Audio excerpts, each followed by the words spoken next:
देखिए किस तरह से लाइन में लगे हुए हैं अंदर जाने के लिए। चढ़ रहे हैं, अंदर जा रहे हैं। देखिए पनिया पियास वाला थे तो मैडम काउंटर है, देख दिखा लीजिए, हाँ चेक करना। उसी लड़ाई को जो पुनः जंगल राज कायम करने की बात हो रही है, उस लड़ाई को रोक करके नई आपको ताकत के मुताबिक आप अगर ताकत देंगे तो नई बिहार का निर्माण करना चाहते हैं। इसमें सारे लोगों की सहभागिता हो, चाहे दलित हो, समान हो, सरल हो, अति पिछड़ा हो, सबकी सहभागिता लेकर के ये पूरा राज्य का विकास करना चाहते हैं, राज्य को बिहार का किसान को बनाना चाहते हैं। मित्रों, संचालक होने के बाद सारा बना समय का, इसीलिए मैं एक बात कहना चाहता हूँ, एक विश्वास दिलाना चाहता हूँ। समाज को सब बराबरी थे, सब हमारा विचार करने वाले थे। अगर आप लोग भी उस विचार का अनुसरण करेंगे तो निश्चित रूप से बिहार माननीय नेता उपेंद्र कुशवाहा के नेतृत्व में आगे बढ़ेगा, मजबूत होगा और बिहार में सरकार का गठन होगा। इन्हीं सब बातों को कहते हुए पुनः तमाम साथियों को अभिनंदन करते हुए, नमस्कार करते हुए अपनी बात को समाप्त करता हूँ। जय हिंद, जय राष्ट्रीय। अब अगले वक्ता ग्रुप में पटना महानगर खुर्शीद आलम जी आए, अपनी बात को रखें। इसके बाद क्या जाएंगे शेखपुरा के साथी देवेंद्र कुशवाहा जी।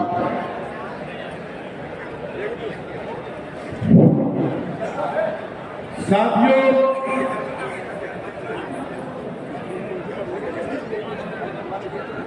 सबसे पहले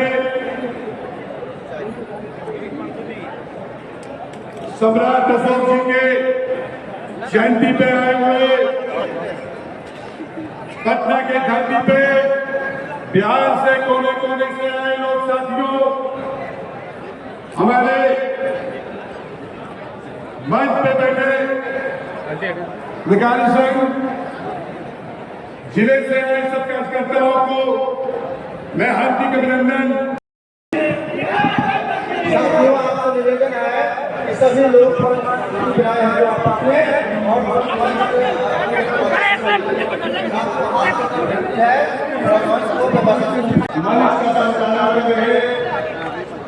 उपेंद्र कुशवाहा के कदम से चलन लगा चलने वाले सुधार विधानसभा के प्रति बड़े भाई हिमांशु सुमेर और इससे सभागार में उपस्थित बिहार के कोने कोने से आए राष्ट्रीय जनता दल इस जयंती समारोह के मौके पर एक अवसर पर हम लोगों को संकल्प लेने की जरूरत है।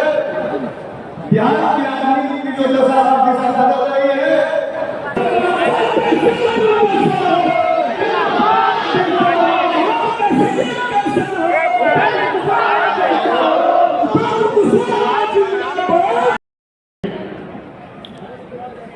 माननीय उपेंद्र कुशवाहा जी को हम आमंत्रित करते हैं कि आवें और अपनी बात रखें।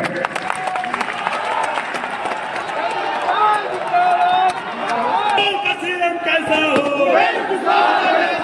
बिहार का सीएम, कैसा हो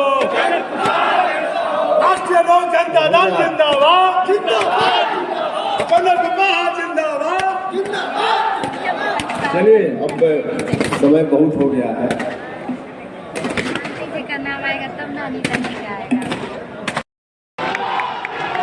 एक बार आप भी बोलिए, पूजा क्यों करती? एक बार आप भी बोलिए, नमो बुद्धाय, नमो बुद्धाय सर, नमो बुद्धाय, नमो बुद्धाय, जय भीम, जय भीम, जय भीम, जय भीम। सम्राट अशोक अमर रहे, सम्राट अशोक अमर रहे, सम्राट अशोक अमर रहे, सम्राट अशोक अमर रहे।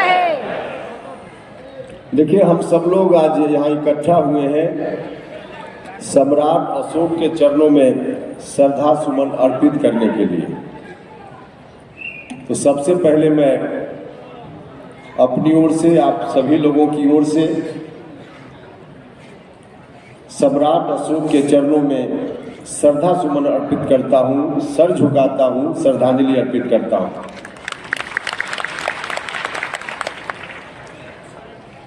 अनेक वक्ताओं ने अपनी बात कही है,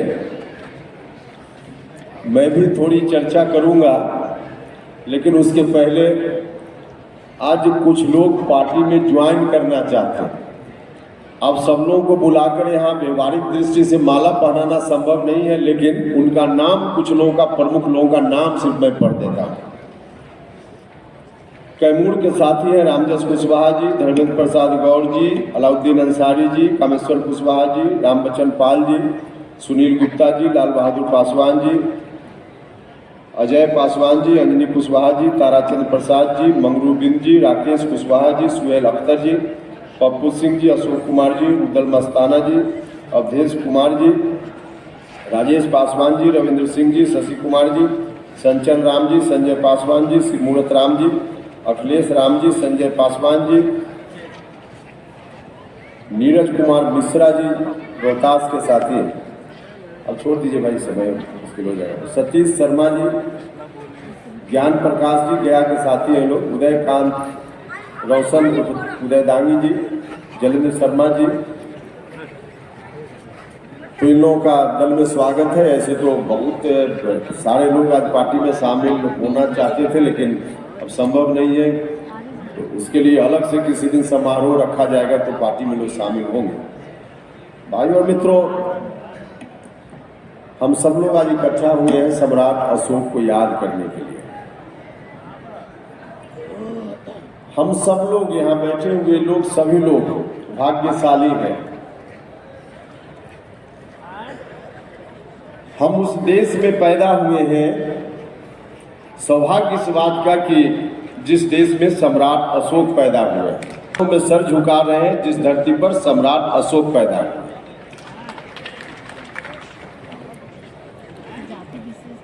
यही धरती है पटना की धरती। तब पटना नाम से यह धरती नहीं जानी जाती थी, पाटलिपुत्र के नाम से यह धरती जानी जाती है। आज हम सम्राट अशोक की विरासत को फिर से आगे बढ़ाने की बात करने के लिए यहाँ उपस्थित हुए हैं।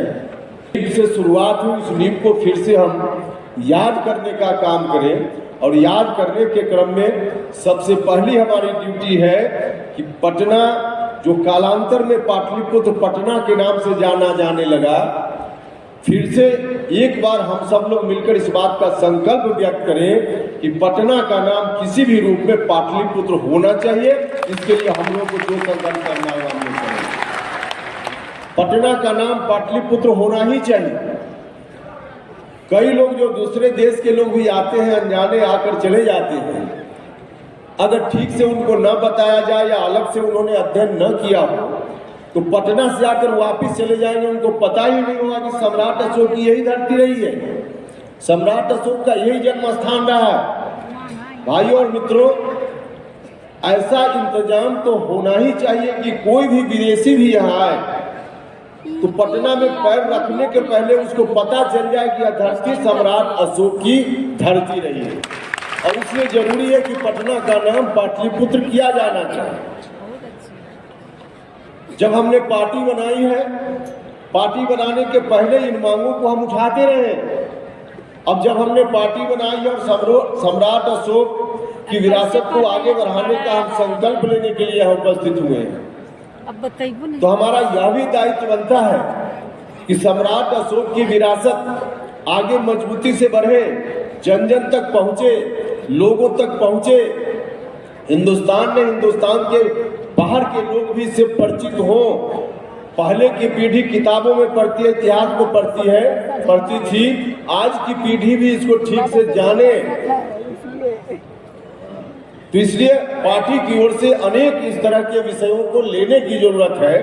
हम आप सब लोगों से आग्रह करना चाहते हैं कि जब भी ऐसा विषय पार्टी ले तो आप सब लोग जरूर मिलकर उसका समर्थन करने का काम कीजिए। इसका समर्थन होगा तो निश्चित रूप से विरासत आगे बढ़ेगी।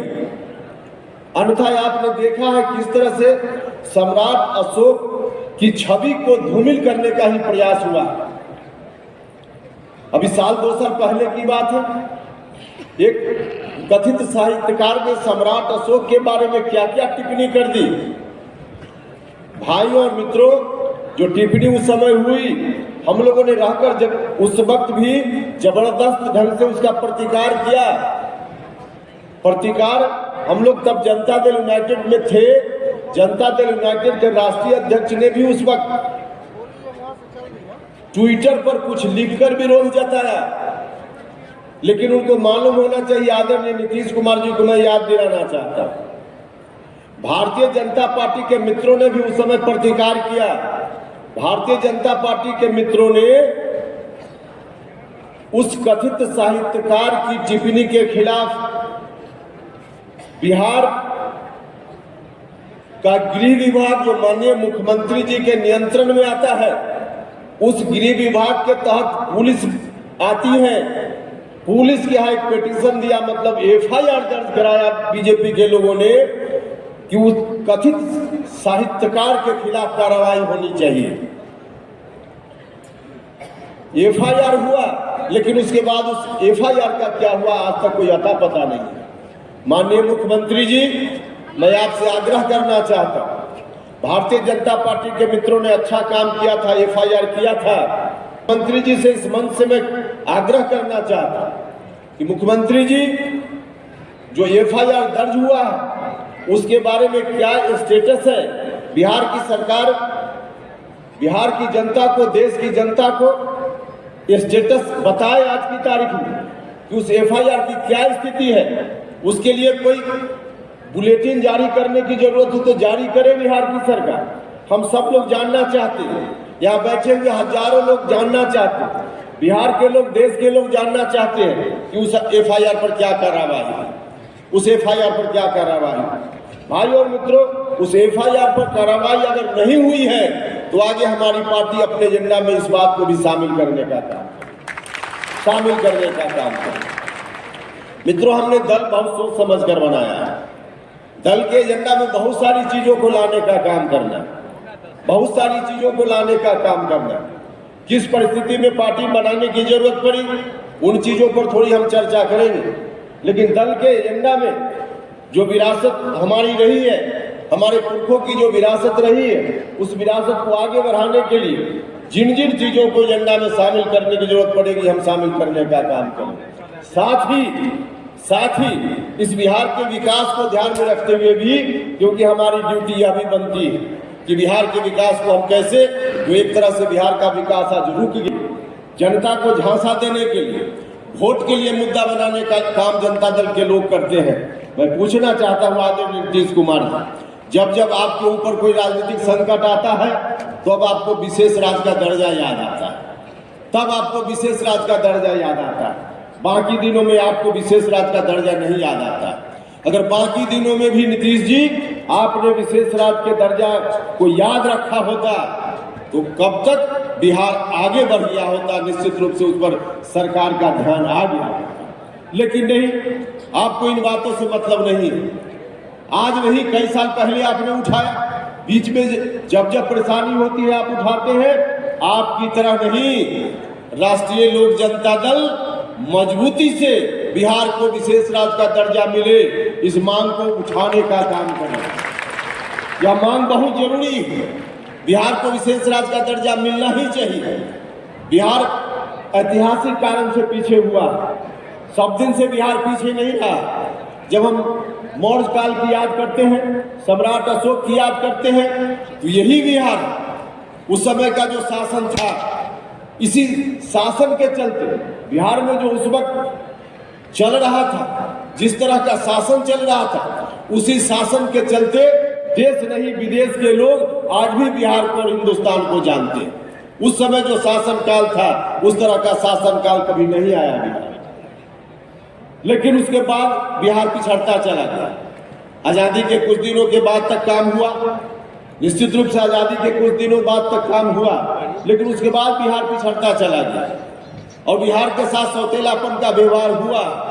झारखंड बंटने के बाद जो हमारा संसाधन था निश्चित रूप से उसमें कमी आई है। तो आज जरूरत इस बात की है कि बिहार को विशेष राज्य का दर्जा मिलना ही चाहिए। बिहार को विशेष राज्य का दर्जा मिले, इस एजेंडा को भी हम शामिल करते हैं अपनी पार्टी के एजेंडा। इसको भी लेकर हम लोगों को आगे बढ़ने का काम करना है। भाइयों, कई इस तरह के मुद्दे हैं जिन मुद्दों पर हमेशा हमने, चाहे जिस पार्टी में हम रहे हो, उन मुद्दों को आगे बढ़ाने का काम हम करते रहे। हमने जब जिस पार्टी में हम रहे हैं तब हमने कुछ ऐसे मुद्दे हैं जिन मुद्दों पर कोई और पार्टी के लोग नहीं बात करते, बात कर भी नहीं सकते। उनके अंदर यह कुवत नहीं है। कोर्ट के खिलाफ कौन बोलेगा? कोर्ट के खिलाफ कौन बोलेगा? जिसका एक पैर कभी अंदर कभी बाहर, वह कोर्ट के खिलाफ नहीं बोल सकता।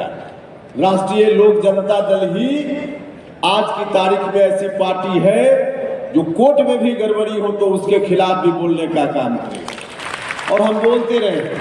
हम जब भारत सरकार में मंत्री थे उस वक्त हमने महसूस किया देश के शासन के जो 3 अंग हैं उसमें न्यायपालिका का सबसे ज्यादा महत्व आज की तारीख में, सबसे ज्यादा महत्व न्यायपालिका का है। कई बार सरकार निर्णय ले लेती है, पार्लियामेंट निर्णय ले लेता है और उसके बाद कोर्ट में मामला जाता और कोर्ट में बैठे हुए जज साहब एक कलम चलाते हैं और सारा का सारा निर्णय समाप्त हो जाता है। भाइयों और मित्रों, ऐसा इसलिए हो रहा है कि कोर्ट में जो बैठे हुए लोग हैं वहाँ सोशल डाइवर्सिटी नहीं है। कोर्ट में जो बैठे हुए लोग हैं उनको जनता की भावना से कोई लेना देना नहीं। कोर्ट में जो बैठे हुए लोग हैं उनको गांव के लोग किस तरह से अपना जीवन जीते हैं, उनको न्याय मिल रहा है कि नहीं मिल रहा है, न्याय देने के लिए सबसे बड़ी संस्था जो जवाबदेह है उसी संस्था में आज अन्यायपूर्ण व्यवस्था है। उसी संस्था सुप्रीम कोर्ट और हाई कोर्ट में जो रिटायर करने वाले लोग होते हैं उनका उत्तराधिकारी बहाल होता है। जज नहीं बहाल होते, उत्तराधिकारी बहाल होता है। और नतीजा है इसका नतीजा है कि देश में इतना बड़ा हमारा देश है, 130 करोड़ से ज्यादा लोग हिंदुस्तान में रहते हैं। इतना बड़ा देश और इतना बड़ा देश में जो सुप्रीम कोर्ट और हाई कोर्ट में जजों की बहाली की प्रक्रिया है उसका परिणाम है कि सिर्फ 250-300 परिवार के ही अधिकांश लोग, 80% लोग जज के रूप में इन्हीं परिवारों के लोग बहाल होते रहे। सिर्फ 250 और 300 परिवार के लोगों का कब्जा है। लेकिन हम सोशल डाइवर्सिटी की बात, हम पिछड़ा अति पिछड़ा के लिए क्या करें, दलित महादलित के लिए क्या करें, जो शोषित पीड़ित लोग हैं उनके लिए क्या करें। सुप्रीम कोर्ट और हाई कोर्ट में इन वर्गों से जज, ओबीसी समाज का कभी कभी एक आध कोई जज मिल जाए, दलित महादलित समाज का भी एक आध कोई जज मिल जाए, नहीं होते हैं लोग। सुप्रीम कोर्ट और हाई कोर्ट में जज के रूप में इनकी बहाली नहीं होती। और ऐसा इसलिए है कि जो सिस्टम है उस सिस्टम में हो भी नहीं सकता। और इस सिस्टम में न सिर्फ दलित महादलित पिछड़ा अति पिछड़ा समाज के लोग बल्कि सवर्ण समाज का भी, ब्राह्मण परिवार का, भूमिहार परिवार का, राजपूत परिवार का भी कोई नौजवान जो गरीब परिवार से आता है, पढ़ने में चाहे जितना भी तेज हो, कितना भी मेरिट उसके पास हो, वह चाहे कि मेहनत करके सुप्रीम कोर्ट और हाई कोर्ट में हम जज बन जाए, उसके पास पैसा नहीं, पहुंच नहीं, पैरवी नहीं, तो वह भी जज नहीं बन सकता, वह भी जज नहीं बन सकता। ऐसी व्यवस्था जब तक हिंदुस्तान में रहेगी तब तक हम गरीबों को न्याय दिलाने का काम नहीं कर पाएंगे। तब तक जिस विरासत की बात हम कर रहे हैं, जननायक कर्पूरी ठाकुर जी की विरासत की बात, शहीद जगदेव बाबू की विरासत की बात, स्वामी सहजानंद सरस्वती की विरासत की बात, सम्राट अशोक की विरासत की बात, हम उस विरासत के अनुकूल समाज का निर्माण नहीं कर पाए। इसलिए इस मुद्दा को भी आगे ले चलने की जरूरत है। इस मुद्दा को भी हम अपने एजेंडा में शामिल करेंगे, तो इसको भी आगे ले चलने की जरूरत है। भाई और मित्रों, आज देश में जब जब कोर्ट के सामने मामला जाता है, जब जब कोर्ट के सामने, चाहे कोर्ट नीचे का कोर्ट हो या ऊपर का कोर्ट, जब जब समाज के किसी वर्ग को शेयर कितना मिले, इसकी बात जब जब जाती है तो एक बार नहीं अनेक बार सुप्रीम कोर्ट ने, अनेक बार विभिन्न राज्यों के हाई कोर्ट ने भी सरकारों से कहा है यह जो आंकड़ा आप दे रहे हैं, आप जिस शेयर की बात कर रहे हैं, इस शेयर का निर्धारण आखिर कैसे होगा? आप बताइए किन की कितनी संख्या है? जात के आधार पर संख्या की गिनती 1931 में, अब से 100 साल पहले जात के आधार पर गिनती हुई थी, लेकिन 100 साल के बाद कोई गिनती नहीं हुई। कोर्ट में कई मामला इस तरह से पेंडिंग हो जा रहा है, क्योंकि जरूरत है आज की तारीख में जानने की, तभी लोगों को ठीक से न्याय मिल पाएगा, तभी लोगों को उचित, जो वंचित समाज के लोग हैं उनको उचित हक मिल पाए। लेकिन कोर्ट भी मजबूर है, लगातार कोर्ट की ओर से कहने के बावजूद भी जातीय गिनती नहीं अभी तक हो पा रही है। चलते हैं हम लगातार इस मांग को उठाते रहे। अभी 2021 में जो जनगणना होनी थी, जनगणना अभी तक नहीं शुरू हुई है। हम भारत सरकार से भी इस मन से आग्रह करना चाहते हैं कि जब भी जनगणना हो, पूरे देश में जो 10 वर्ष पर जनगणना होती है, कोरोना के चलते इस बार जनगणना नहीं हो पाई समय पर, तो जब भी जनगणना हो, जात की गिनती भी जनरल सेंसस के साथ होनी चाहिए। यह हम सब लोगों की मांग है और इस मांग को भी हम अपने एजेंडा में शामिल करते हैं। भाई और मित्रों, अनेक तरह की मांगे जो मौलिक सवाल है, इन सवालों पर दूसरे दल के लोग नहीं बोलते, कम बोलते हैं, या बोलते भी हैं तो सिर्फ अपने राजनीतिक लाभ को ध्यान में रखकर बोलते हैं। ऐसे सवालों को उठाते हुए उपेंद्र कुशवाहा ने कभी राजनीतिक लाभ को नहीं देखा है। हम जब भारत सरकार में थे, उस वक्त भी पार्लियामेंट में मंत्री रहते हुए हमने इस सवाल को उठाने का काम किया। उस वक्त बगल में हमारे मित्र जो दूसरी पार्टी के लोग, उन लोगों ने टोका कि आप भारत सरकार में मंत्री हैं, फिर भी यह बात आप बोल रहे हैं। तब हमने कहा था उस वक्त कि हम भारत सरकार में मंत्री बाद में हैं, हम अपनी पार्टी, जिनके इंटरेस्ट के लिए हमने पार्टी बनाई है, उस पार्टी के लीडर, उस पार्टी के प्रतिनिधि हम पहले हैं, इसलिए पार्टी की ओर से हम अपनी बात करें। और भाई और मित्रों, उसी दिन हमने महसूस किया था कि अलग दल होने का क्या लाभ होता है। जिस समाज की बात हम करते हैं, जिस दबे कुचले शोषित पीड़ित लोगों की बात करते हैं, जिस विरासत को बचाने की बात हम करते हैं, अगर इसको बचाने का काम करना है, अगर तमाम लोगों को हक दिलवाने का काम करना है, तो पॉलिटिकल पार्टी की आवश्यकता है। पॉलिटिकल पार्टी की आवश्यकता थी, इसलिए हम सब लोगों ने पॉलिटिकल पार्टी बनाने का काम किया। हम तो जनता दल यूनाइटेड में भी गए थे। उसके पहले जो पार्टी हमारी थी, कई लोग अभी भी हमारे उस समय के सवाल पर प्रश्न चिन्ह खड़ा करते हैं कि क्यों आपने पार्टी को मर्ज कर दिया।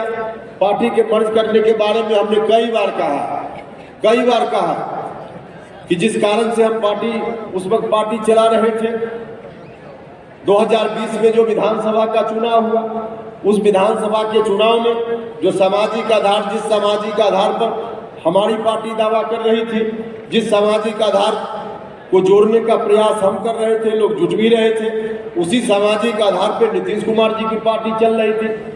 2020 के विधानसभा के चुनाव में दोनों पार्टियों के बीच वोट का डिवीजन हो गया, बंटवारा हो गया।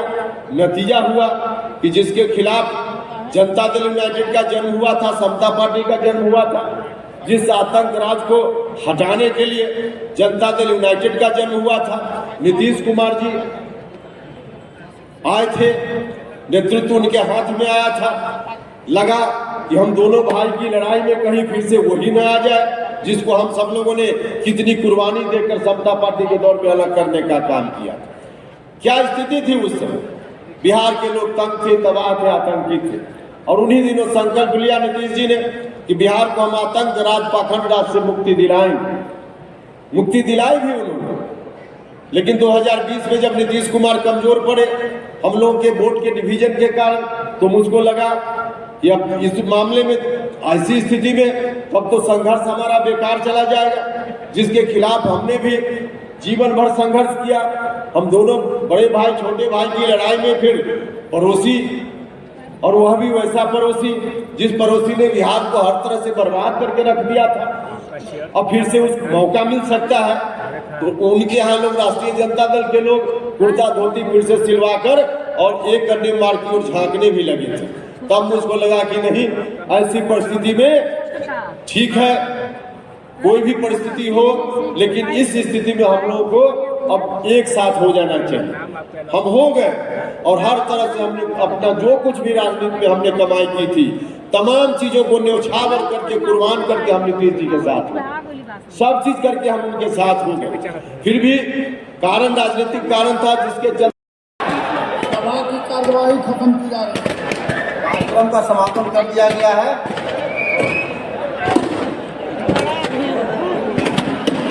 क्या इतना वीडियो कीजिएगा। उपेंद्र कुशवाहा जिंदाबाद, उपेंद्र कुशवाहा जिंदाबाद। बिहार का मुख्यमंत्री कैसा हो, बिहार का मुख्यमंत्री कैसा हो। कुछ लोग उस समय जो हमने निर्णय लिया उस पर कुछ लोग आज भी आलोचना करते हैं, टिप्पणी करते हैं। भाई और मित्रों, बिल्कुल जायज कारण था, इसलिए हम चले गए। लेकिन उसके बावजूद अगर किसी एक साथी के मन में भी ऐसा है कि उपेंद्र कुशवाहा ने गलती कर दी उस वक्त, तो मैं आप सब लोगों को सम्राट अशोक की तस्वीर के सामने उनको साक्षी मानकर आपके सामने मैं कहना चाहता हूँ कि उपेंद्र कुशवाहा से जो पहले गलती हुई है, इस जीवन में उपेंद्र कुशवाहा से ऐसी गलती नहीं हुई। पूरी मजबूती के साथ, पूरे संकल्प के साथ पूरे संकल्प के साथ लेकिन उस समय जब हम नीतीश जी के साथ गए, हम तो बड़ी उम्मीद लेकर गए थे, बहुत ही उम्मीद के साथ गए थे कि हम सब लोग मिलेंगे तो नीतीश कुमार जी जिस तरह से आगे बढ़ रहे हैं विरासत को लेकर के आगे बढ़ते रहेंगे। लेकिन कुछ दिनों के बाद क्या हो गया, नीतीश जी का रवैया पता नहीं किसने क्या समझा दिया। अब नीतीश जी का रवैया, ऐसा निर्णय नीतीश जी ने लिया, ऐसा निर्णय लिया कि बिहार भर के लोग परेशान हो गए। अब जहां से बिहार चला था, फिर से बिहार को ही ले जाने की बात करने लगे, जिसके खिलाफ एक नहीं, दो नहीं, 100 नहीं, हजारों लाखों लोगों ने अपनी कुर्बानी दी थी। जिला जिला में लोग हैं। समता पार्टी के समय कितने लोगों की जान चली गई, कितना कष्ट सहा था बिहार के लोगों ने। अब तब राष्ट्रीय जनता दल से छुटकारा मिली थी और फिर से नीतीश कुमार जी ने फरमान जारी कर दिया कि फिर से हम उस 2005 के तरफ ही बिहार को ले जाएंगे। भाई और मित्रों, फिर से 2005 के तरफ बिहार ले जाने की बात जब करने लगे, हमने बहुत प्रयास, हमने समझाने का प्रयास, एक बार नहीं अनेक बार मिलकर हमने नीतीश जी से कहा, नीतीश जी ऐसा मत कीजिए, नुकसान हो जाएगा, अनर्थ हो जाए, पार्टी बर्बाद हो जाए, जनता दल यूनाइटेड समाप्त हो जाए। ऐसा ही होता है। और सिर्फ पार्टी नहीं बर्बाद होगी, बिहार बर्बाद हो जाए। लगातार हमने कहा, लेकिन हमारी बात का कोई असर नहीं, कोई असर नहीं हुआ। तब हमने अपने साथियों से परामर्श किया और तब परामर्श के उपरांत नीतीश जी से हमने कह दिया, नीतीश जी अपनी जीत पर अड़े रहे। हमने लगातार कहा कि पार्टी बर्बाद होगी, बिहार बर्बाद होगा, लेकिन अपनी जीत पर अड़े रहे। तब हमने कहा कि नीतीश जी, हम तो आए थे आपके नेतृत्व में चलकर आपका जिंदाबाद करने के लिए आए थे, हम लालटेन छाप जिंदाबाद करने के लिए नहीं आए, हम आपका जिंदाबाद करने के लिए आए। और आज भी हम उनसे कहना चाहते हैं कि नीतीश जी के साथ हम गए थे नीतीश कुमार जिंदाबाद करने के लिए, क्योंकि जिस विरासत को बचाने की बात हम कर रहे हैं, या विरासत उस पार्टी के द्वारा हम बचाने का काम नीतीश जी के नेतृत्व में कर सकते थे, लेकिन नीतीश जी अब खुद ही उन्होंने जैसा निर्णय ले लिया। तब हमने कहा कि अब आपकी पार्टी है, जो मर्जी नहीं मानिएगा तो जो मर्जी आप कीजिए, पार्टी को बर्बाद कर रहे हैं आप, जानिए आपकी मर्जी, लेकिन बिहार को बर्बाद करना चाहिएगा तो हम आपके साथ खड़ा नहीं हुआ, हम आपके साथ खड़ा नहीं रहता। और फिर अलग हुए और पार्टी बनी है। भाई और मित्रों, पार्टी बनी है तो नीतीश जी से हमने कह दिया है और हम निकल कर चले आए हैं, लेकिन बिहार को बचाने का काम करना है, बिहार को बनाने का काम करना है। नीतीश जी की जो मर्जी, हम तो चाहते थे, एक समय ऐसा भी हुआ था, हमने उनसे भी कहा और पार्टी के नेताओं से कहा, जब हम दल में गए थे उसी वक्त। आज राष्ट्रीय जनता दल के लोग यदा कदा बोल देते हैं कि प्रधानमंत्री नीतीश कुमार जी बनेंगे। सबसे पहली बार अगर प्रधानमंत्री बनाने की बात जनता दल यूनाइटेड के अंदर किसी नेता ने कही थी तो उपेंद्र कुशवाहा ने कहने का काम किया। हमने कहा था कि जनता दल यूनाइटेड को नंबर 1 की पार्टी बनाएंगे और नीतीश कुमार जी भारत के प्रधानमंत्री बने। लेकिन जिस रूप में पार्टी कमजोर होते चली गई, अब तो एक दिन जो राष्ट्रीय जनता दल के लोग भी चाहते थे कि प्रधानमंत्री बनाएंगे, हम लोगों की जब मुहिम चली, बिहार भर के लोगों की स्थिति का जब उनको पता चल गया, तो राष्ट्रीय जनता दल के युवराज ने विधानसभा में कह दिया, उनको पता चल गया कि हम मुख्यमंत्री नहीं बनने वाले, उनको पता चल गया कि बिहार के लोग हमको मुख्यमंत्री नहीं स्वीकार करने वाले। उनको जब पता चल गया तो राष्ट्रीय जनता दल के लोग कम साथी नहीं हैं, हम नहीं मुख्यमंत्री बन सकते हैं, तो नीतीश जी आपको भी प्रधानमंत्री नहीं बनने देंगे।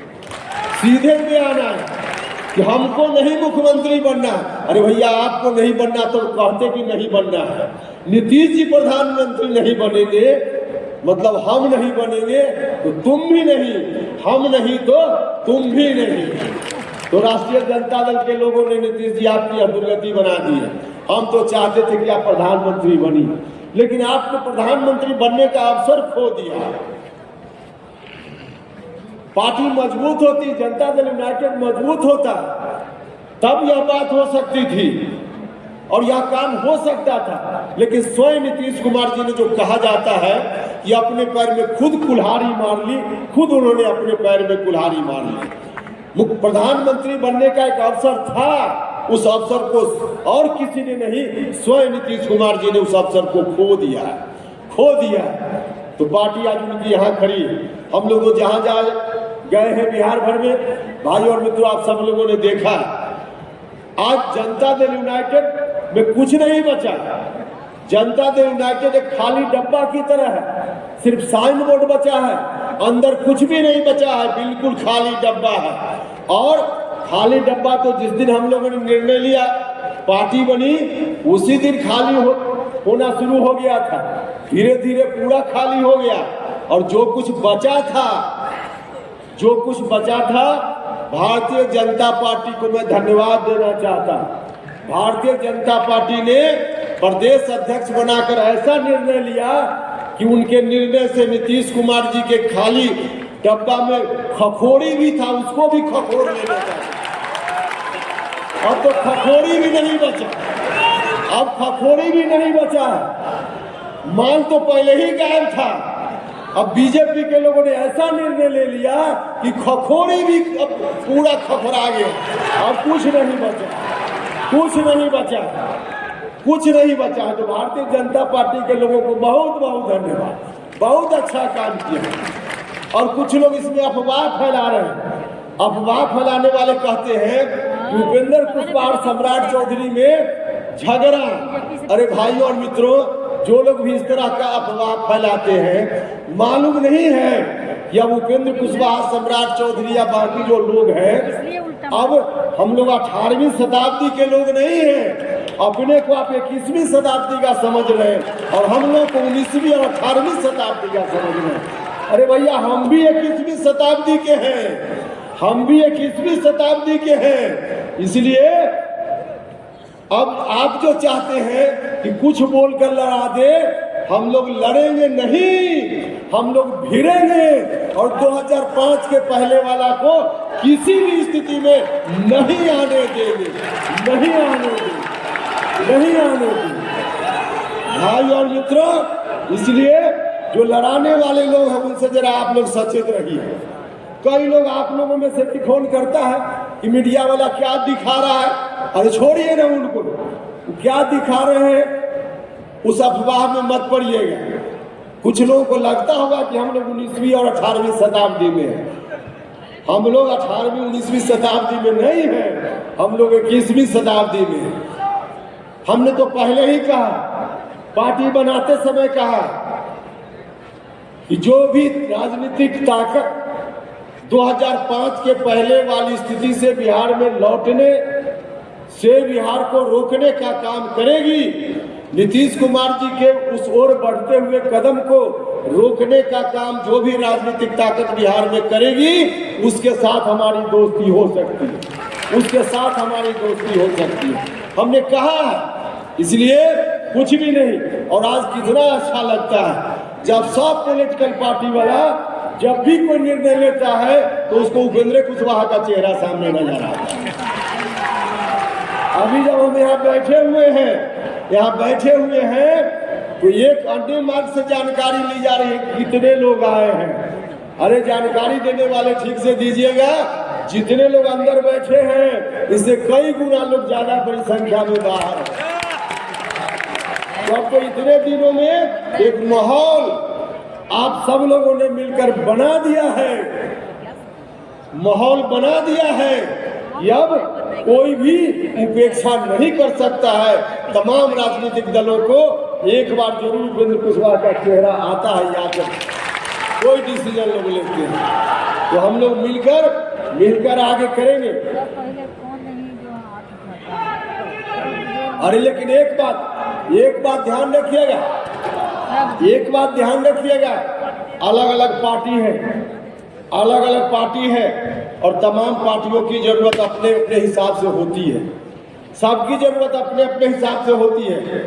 भाई और मित्रों, 10% आरक्षण मिला आर्थिक आधार पे देश में भारत सरकार ने निर्णय लिया। हम भी भारत सरकार में तब मंत्री नहीं थे, इस्तीफा किया था हमने, लेकिन मेंबर पार्लियामेंट थे। जब प्रस्ताव आया था तो हमने भी उसका समर्थन किया था एमपी के रूप में। तो भारतीय जनता पार्टी, शायद कुछ लोगों को यह बात ठीक न लगे, लेकिन भारतीय जनता पार्टी सत्ता में आई तो 10% आरक्षण देने में भारतीय जनता पार्टी कामयाब हो गई। बिहार में जो आरक्षण लागू हुआ अति पिछड़ा भाइयों के लिए लोकल बॉडी के चुनाव में, जनता दल यूनाइटेड था कि इन वर्गों के लिए ग्राम पंचायत में और लोकल बॉडी में, नगर निकायों में आरक्षण की व्यवस्था हो गई। अगर जनता दल यूनाइटेड जैसी पार्टियां नहीं आती तो यहाँ भी आरक्षण लागू नहीं होता अति पिछड़ा भाइयों के लिए। भारतीय जनता पार्टी जैसी पार्टी देश में नहीं आती तो 10% आरक्षण आर्थिक आधार पर नहीं लागू हो गया। भाई और मित्रों, तो अलग अलग पार्टी अलग अलग हित के हिसाब से, जिनकी जो विचारधारा है उस विचारधारा के हिसाब से लोग काम करते हैं। जिनकी जो विचारधारा है उस विचारधारा को बढ़ाने के, क्योंकि उनका कमिटमेंट उसी विचारधारा के साथ है, तो उनका डेमोक्रेसी में असहमति के बीच सहमत होकर चलना, यही तो जनतंत्र है। तो अलग अलग क्लास के हिसाब से, वर्ग के हिसाब से, वर्ग हित के हिसाब से पार्टियां चलती है। तो भारतीय जनता पार्टी अलग पार्टी है, हमारी पार्टी अलग पार्टी है। आरजेडी, जनता दल यूनाइटेड, हम लोगों की पार्टी, सब पार्टी का संविधान देख लीजिए तो लगभग एक ही तरह का है। भारतीय जनता पार्टी का संविधान एजेंडा कुछ अलग तरह का, कांग्रेस पार्टी का कुछ अलग तरह का है। तो इसलिए अब उन लोगों की जो अपनी विचारधारा है, उनकी जो अपनी विरासत है, उस विरासत के आधार पर लोग अपना काम करते हैं। वह पार्टी काम करती है, करना भी चाहिए, क्योंकि उसी को एजेंडा में लाकर लोगों के बीच जाते हैं और वोट मिलता है तो उनके लिए काम करना चाहिए। तो हम लोग अलग से, हम लोगों ने जो पार्टी बनाई है, राष्ट्रीय जनता दल और जनता दल यूनाइटेड, इन लोगों ने सिर्फ कागज में कहा। राष्ट्रीय जनता दल के ऊपर भी जब विरासत संभालने की जवाबदेही शुरुआत में आई, 90 के आसपास शुरुआत में, तो उस वक्त जड्डा कर्पूरी ठाकुर जी का अंत हो चुका था और उसी विरासत को आगे बढ़ाने की बात आरजेडी जनता दल कर रहा था, उस समय लालू जी के नेतृत्व में। शुरुआत में 2-3 वर्षों तक उन्होंने भी अच्छा काम किया, लगा कि वह विरासत आगे बढ़ रही है, 2-3 साल तक तो ठीक ठाक रहा। लेकिन बाद में चलकर जो जनता से ताकत मिली, उस ताकत का इस्तेमाल उस विरासत को आगे बढ़ाने में करना चाहिए था।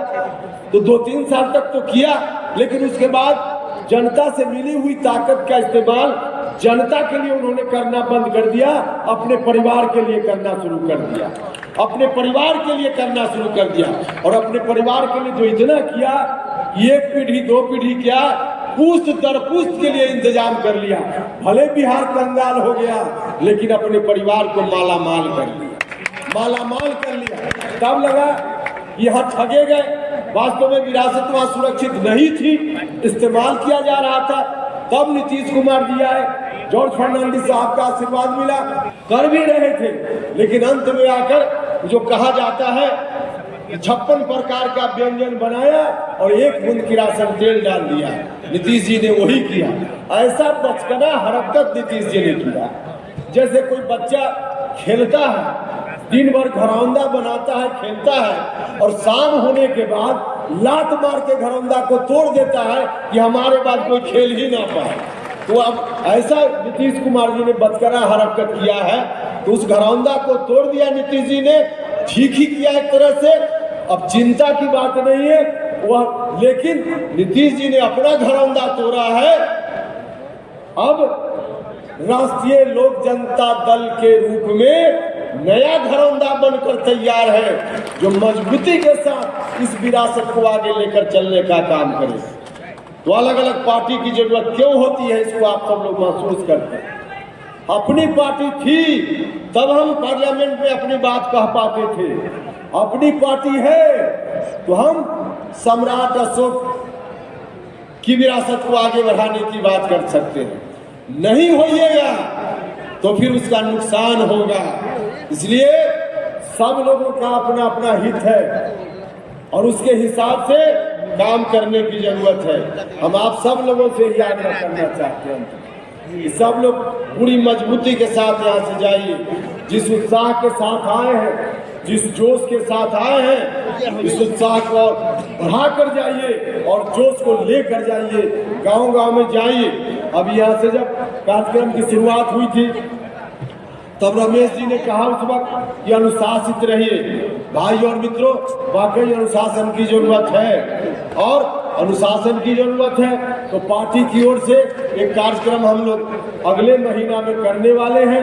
3 दिनों का शिविर होगा और उस शिविर में बजाबता साथियों के लिए अनुशासन कैसे जरूरी है, कैसे अनुशासन रखना चाहिए, इस पर भी हम लोग बात करेंगे। तो 3 दिनों का शिविर होगा, फिर हम लोग मिलेंगे, बात करेंगे। आज आप सब लोगों से इतना ही आग्रह है कि पार्टी की मजबूती के लिए काम करते रहिए। जिन एजेंडों की चर्चा हमने की, इन एजेंडों पर आप गांव में, चौक पर, चौराहे पे बात करते रहिए और मजबूती से जाइए। इतना अच्छा कार्यक्रम आज हुआ है, इतना अच्छा कार्यक्रम हुआ है, इतनी भीड़, जितनी अपेक्षा नहीं थी उससे कई गुना ज्यादा भीड़। आपकी भीड़ को देखकर यह बात बिल्कुल तय है कि दुनिया की कोई ताकत राष्ट्रीय लोक जनता दल के अभियान को नहीं रोक पाएगी। राष्ट्रीय लोक जनता दल का अभियान आगे बढ़ेगा। बहुत बहुत धन्यवाद।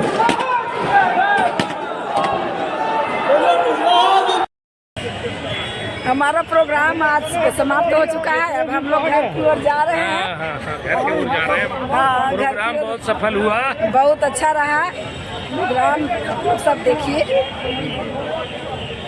और हमारे सम्राट अशोक जयंती मनाना बहुत ज़रूरी था। हमारे राजा थे और इसके लिए बहुत बहुत बधाई। हमारा वीडियो को अंत तक देखने के लिए धन्यवाद। अखंड भारत के राजा थे, अखंड भारत।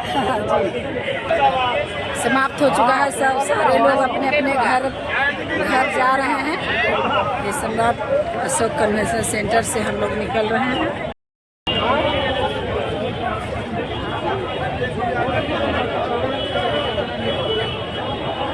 सारे लोग निकल रहे हैं। चलिए, वीडियो बन रहा है, ठीक है। समस्तीपुर से हमको भी लग रहा है कि फुलकुमारी जी हैं और वहाँ आपके यहाँ गए थे ना चुनाव में, तब पहचान ही रहे थे। हम भी धुआं से पहचान रहे, ऐसे भूल रहे। हाँ, एगो फोटो खींचे ना, हमरा डाल दीजिए, हमरा पर आपका फोटो लगाएंगे। आज राष्ट्रीय लोक जनता दल के द्वारा, हमारे माननीय उपेंद्र कुशवाहा जी के द्वारा सम्राट अशोक जयंती मनाया गया। आज सम्राट अशोक कन्वेंशन सेंटर में बहुत मनाया गया। वहाँ पे बहुत सारे लोग आए थे और अभी हम गांधी मैदान के गेट नंबर 4 पे खड़ा हैं और हम लोग जाने का इंतज़ार कर रहे हैं। तो आप सभी को बेबी बिहारी ब्लॉग में बहुत बहुत हार्दिक अभिनंदन, स्वागत एवं वंदन करती हूँ। अंत तक ज़रूर देखें और आप सबों को धन्यवाद देती हूँ। यदि हमारा वीडियो अच्छा लगे तो लाइक करें, शेयर करें, सब्सक्राइब करें। नमो बुद्धाय। जय भीम। जय सम्राट अशोक महान।